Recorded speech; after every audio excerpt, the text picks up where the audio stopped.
नमस्कार, आप देख रहे हैं न्यूज हाट। मैं हूं आपके साथ रितेश शर्मा।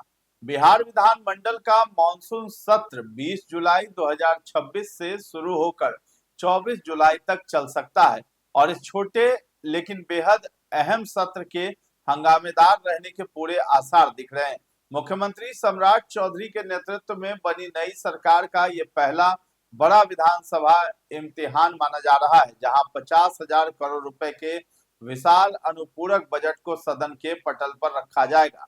वित्त मंत्री विजेंद्र यादव इस बजट को पेश करेंगे, जिसमें शिक्षा और स्वास्थ्य जैसे बुनियादी सेक्टरों पर खास जोर दिए जाने की संभावना है।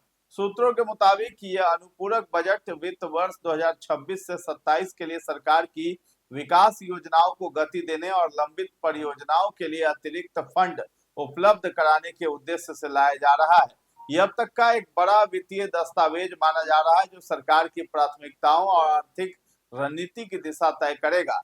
सत्र की शुरुआत 20 जुलाई को दिवंगत सदस्यों को श्रद्धांजलि के साथ होगी। उसी दिन अनुपूरक बजट सदन में प्रस्तुत किए जाने की संभावना है। इसके बाद 21 और 22 जुलाई को राजकीय कार्य और विधेयकों पर चर्चा होगी, जबकि 23 जुलाई को अनुपूरक व्यय विवरणी पर विस्तार से बहस और सरकार का जवाब होगा।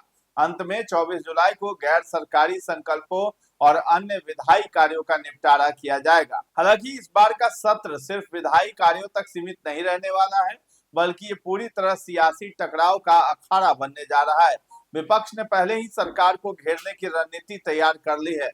एनकाउंटर मामलों, बढ़ते अपराध और कथित टेंडर घोटालों को लेकर विपक्ष सदन में सरकार पर तीखा हमला बोलने की तैयारी में है। राजनीतिक जानकारों का मानना है कि यह सत्र सत्ता और विपक्ष के बीच कड़े टकराव का गवाह बन सकता है। उधर सरकार के भीतर भी नई ऊर्जा और चुनौतियों का मिश्रण देखा जा रहा है। मुख्यमंत्री सम्राट चौधरी की अध्यक्षता में हाल ही में हुई कैबिनेट बैठक में 29 अहम एजेंडों पर मुहर लगी थी, जिसमें टोल टैक्स निर्धारण, सड़क निर्माण, पर्यटन, शिक्षा और आपदा प्रबंधन से जुड़ी योजनाएं शामिल है। इसे सरकार की फास्ट ट्रैक डेवलपमेंट पॉलिसी के रूप में देखा जा रहा है।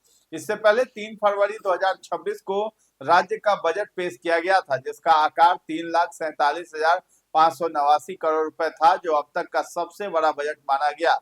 उस समय मुख्यमंत्री नीतीश कुमार थे, लेकिन अब सत्ता परिवर्तन के बाद पहला अनुपूरक बजट सम्राट चौधरी सरकार की नीतिगत दिशा को नए सिरे से परिभाषित करेगा। राजनीतिक विश्लेषकों का कहना है कि यह सत्र केवल बजट या विधायी कार्यों तक सीमित नहीं रहेगा, बल्कि ये सरकार की राजनीतिक अस्थिरता, विपक्ष की एकजुटता और प्रशासनिक प्रदर्शन की असली परीक्षा भी साबित होगा। अब नजरें इस बात पर टिकी है कि 50,000 करोड़ के इस अनुपूरक बजट पर सदन में किस तरह की सियासी तल्खी देखने को मिलती है। तो फिलहाल इस खबर में इतना ही है। न्यूज हाट के साथ बने रहें और अभी तक हमारे चैनल को आपने सब्सक्राइब नहीं किया है तो जरूर कर लें। धन्यवाद।